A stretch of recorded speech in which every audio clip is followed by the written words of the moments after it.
Kanan itu Pak, tangan dia.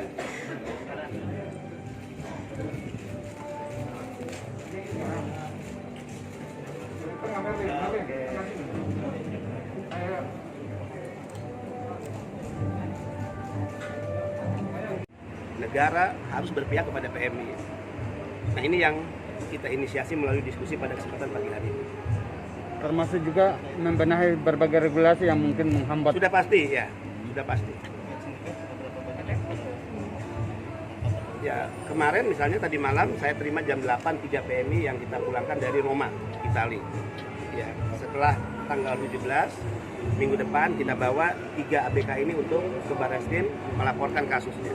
Jadi siapapun yang terlibat, apakah mining agency, apakah P3MI, kelompok-kelompok yang selama ini ada kaitan dengan tindak perdagangan orang, ya, dengan kejahatan internasional, ya, maka kita ingin memastikan bahwa negara hadir.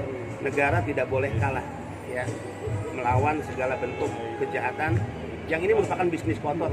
Ini kejahatan yang sangat terorganisir, sistematis, extraordinary, maka harus dihadapi dengan cara extraordinary.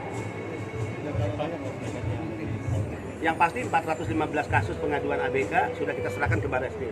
Yang pasti hasil penggerebekan kita di Cibubur, ya, kemudian juga di Bogor, ya, kemudian di Bekasi sudah kita laporkan.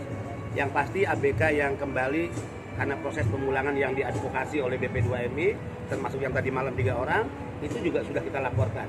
Tentu tinggal bagaimana hukum bekerja, aparat penegak hukum memiliki komitmen, ya, yang sangat kuat untuk tidak boleh kalah melawan para sindikat. Pak, berapa kerugian negara Pak dari ya? Berapa kerugian negara dari mafia-mafia? Ya, yang pasti remittance sumbangan ya devisa PMI 2019 kan 156,7 triliun. Nah, ada gap angka yang sangat tinggi dari 3,7 juta PMI yang tercatat secara resmi di BP2MI dengan sumbangan devisa bentuk remittance tadi. Maka kalau kita mengaminkan data World Bank ada 9 juta, berarti ada gap angka selisih 5,3 juta. Nah bayangkan dengan 3,7 juta kita menghasilkan remittance 156,7 triliun. Bagaimana yang 5,3 juta tadi kalau ini mampu dikanalisasi mereka berangkat secara resmi, maka kurang lebih kita akan mengalami penambahan 221 triliun. Angka yang sangat besar. Jadi kerugian negara kita ya dengan tidak menyentuh atau tidak berani menghadapi sindikat, pertama otomatis mereka yang berangkat secara ilegal itu di luar kontrol perlindungan negara. Artinya kita tidak punya data siapa mereka, bekerja di mana, dari daerah asal apa. Ya, walaupun faktanya berbagai masalah yang mereka hadapi tetap negara mengambil alih peran untuk mengadvokasi, mendampingi, melakukan pembelaan, bahkan memulangkan. Ya, kedua remittance, ya itu tidak masuk ke negara. Dari penelusuran BP2 ini siapa? Dari penelusuran BP2 ini siapa yang bermain di sini Pak? Yang pasti sindikat ini melibatkan pemilik modal, ya, yang juga dibackingi oleh oknum-oknum yang hari ini memiliki atributif kekuasaan.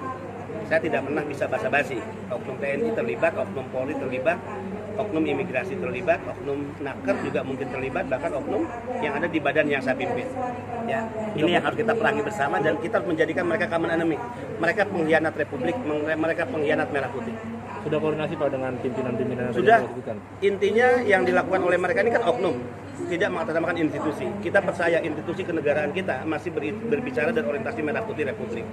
Maka mari kita bersihkan semua oknum-oknum yang ada di masing-masing institusi yang terlibat dalam kejahatan-kejahatan. Oke Pak, makasih Pak.